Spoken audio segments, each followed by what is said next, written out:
Hey guys, Thing Fishy here and welcome to episode 12 of my parry guide series. And today we're talking about how to parry Alecto, the Black Knife ringleader. So first of all, I'm going to give you some general advice about taking on Black Knife Assassins, then show you the parry timings, then talk about which parry tool to use. Because although I'm using the buckler here so you can see everything clearly, it's not actually the tool that I'd recommend for this fight. Now for me, Black Knife Assassins are one of the hardest enemies in the game, and Alecto is the most dangerous of them all. Apart from that fucking invisible one in Elden the town, of course.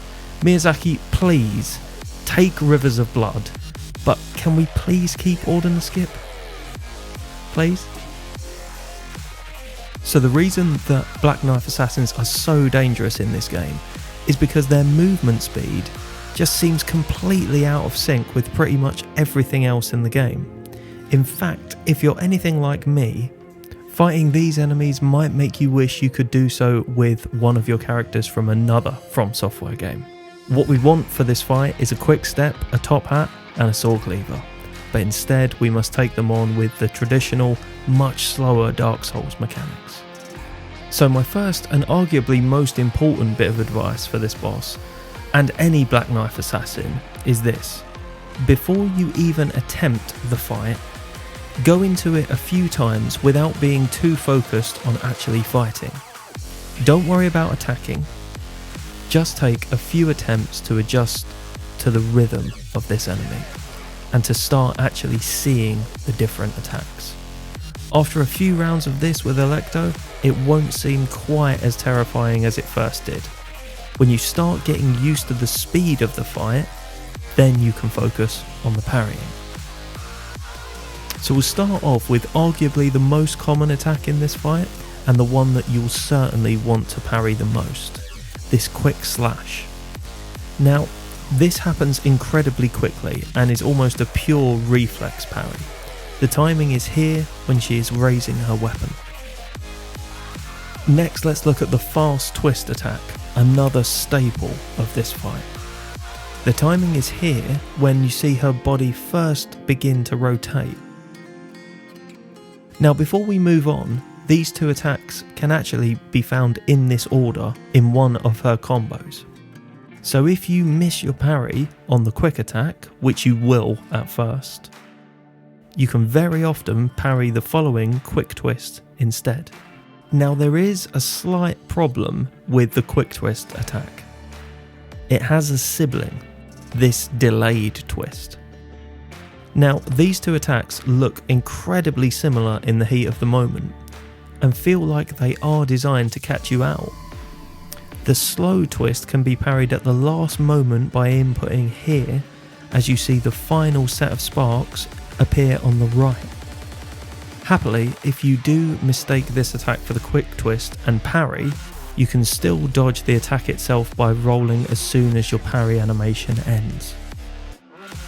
The jump attack is easily dodged by rolling away as she descends towards you. The grab attack does massive damage, but luckily it can also be easily dodged by rolling to her side as her hand comes towards you. Now for the hardest attack to parry, at least for me, this Decoy Lunge. Now the reason this is so hard to parry is that the start of the animation makes it look like she's going for a standard horizontal slash. However, she dummies this into a backhanded slash that will hit you every time if you try and parry the decoy attack. For this one, your reflexes will fail you every single time.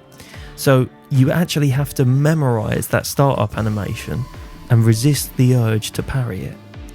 The input for the actual attack is here, just as her weapon begins to move towards you from the right.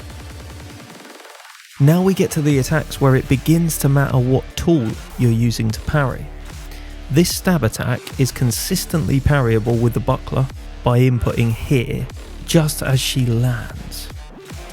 But this only works if she is very close to you when she starts this attack. If she is further away, you will consistently fail the parry with this timing. So if you want to use the buckler in this fight, you want to roll this attack unless she is right next to you. An alternative solution, however, is to use the Golden Parry Ash of War. Its extended range allows you to parry this attack from a distance with the same timing. The other attack that benefits from a parry Ash of War is this projectile attack. While rolling it is relatively easy, you can also parry the spell with Carian Retaliation for some extra damage. Now the swing itself is actually parryable with a buckler, but she'll almost never do it when she's within parry range. But again, the Golden Parry allows you to parry this attack at a distance. While making this guide, I beat Alecto both with Carian Retaliation and Golden Parry, and both are really good options for it. So I'd encourage you to try out both over the standard buckler and see what fits your playstyle the best. And finally, we have the Destined Death attack. Now the good news is that this isn't quite as dangerous as Malekith's version, but it's still pretty devastating, especially in a fight where healing is so dangerous. After fighting Alecto for a good couple of hours, I couldn't really find a 100% consistent strategy for this attack, but the one that worked most of the time was to back away from the jump, then roll at the very last second before she lands. But she will still get you occasionally with this. The only way I found to completely avoid it was to be well out of range from the start, although that can be a little bit difficult if you're going for a parry strategy. And that's it, how to parry Alecto. As usual, I hope you found this guide useful. Thanks for watching. See you soon.